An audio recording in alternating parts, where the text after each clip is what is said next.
Hey everybody, this is a quick start guide for brand new players to get started flipping items to make a profit on old school RuneScape. Flipping is easily one of the best methods of making income, and it is a very highly efficient way of making income because you can make money on the side while you actively make money doing money making tasks in the game. So let's just get right into it. And I would like to just first start off by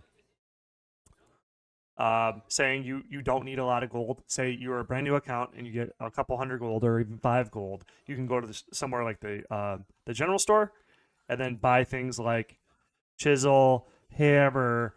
Some stuff in here isn't so good for reselling, but you're buying with the intention of reselling. So then you would buy this here. Say that's all 3 GP. And if we look at the GE price of these items, as you can see, you profit. Now, it's not saying that you'll be able to get these instantly, but that's the start of building your cash stack up.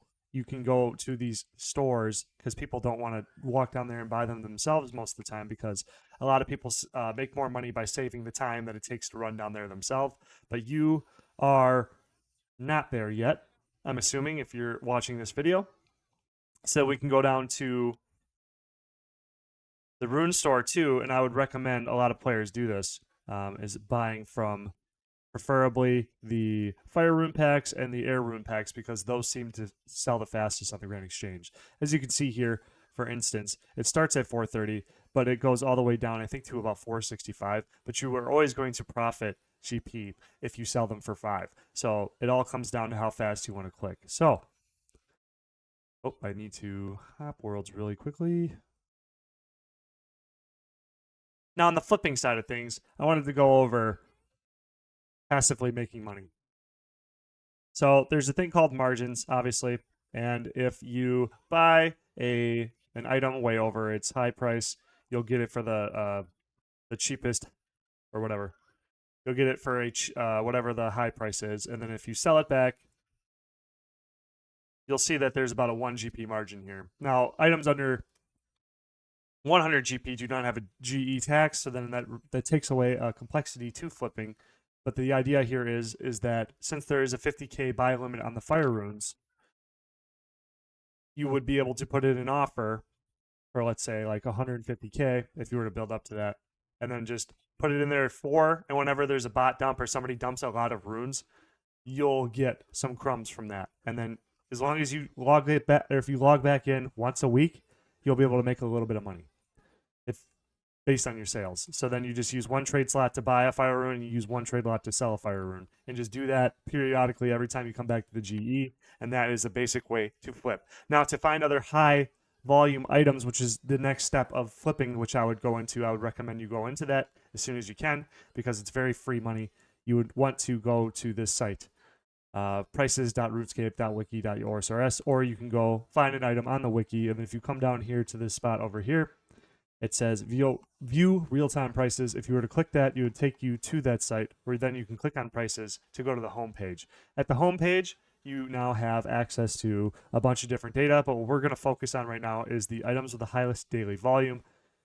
This insinuates that you have the highest chance to capture some of these sales. The reason why we want high volume is because we want high turnover. So if we capture a sale, we're able to capture a sale at 4. We'll be able to hopefully very quickly sell that item back for 5 and then reinvest that back into the bottom margin 4 so that we can constantly turn over. And then that's where we make the money over a long period of time is the high turnover. That's why the margin doesn't really matter. And we actually like it to be 1 GP because if it's stable and the price is low enough, you're going to be making a lot of money over a long period of time as it scales up. So like 20% of 10 is 2, but 20% of 100 is 20.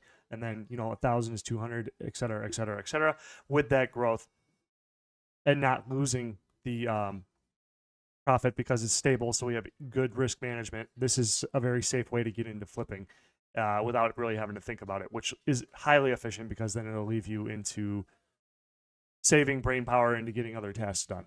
Fire rune, yes. And here's what you got to be careful for. This is one of the first things I did when I got into high volume trading. You need to see this, the volume. So as you can see, there's not a lot of low price volume. So you're going to see only high price. So in this instance here, you're not going to see a lot of 2s. So it looks like that you're going to see a 1 GP margin. But if there's no volume for the The green line, which doesn't look like there's a lot of volume there, the high price, there's only a lot of volume at the 1. So that means this item is effectively 1 GP right now. So you just got to look out for that kind of. But for this guide specifically, that's why I'm telling you about fire runes and air runes. Now, they go in cycles. As you can see here, sometimes you'll have a very stable 4-5 margin here. You'll be able to buy for 4 and sell for 5. But sometimes there's there's supply shocks, and then it causes the prices to go up, and it kind of shakes the margin up a little bit. So you have to be careful when this happens too, because if you get a bunch for 4 and then sell it for 6, then the new bottom is 5. Eventually that might crash back down, so it might hinder you a little bit. Or say here it's at 7.6, then it gets a little dangerous because now you're looking at losing money if it crashes back down, which it did almost immediately. So if I bought a bunch here for 6 and it crashes back down to 5.4 and I haven't been on for a month, I stand to lose money. And you just want to avoid that. It wouldn't be the end of the world, but it is. With these types of tight margins, you're looking at losing 20 to 25% of your cash stack if you're not watching the margins. So you're looking for this stability here, like right here. Very long periods of time at a stable item that has just been chilling at the same margin. So real quick, that was my video on how to get you into flipping. Hope anybody sees this and gets some value out of it. Like the video if you like it, or you know what? Don't do anything. Who cares? If you got something out of this video, great. I'll catch you later.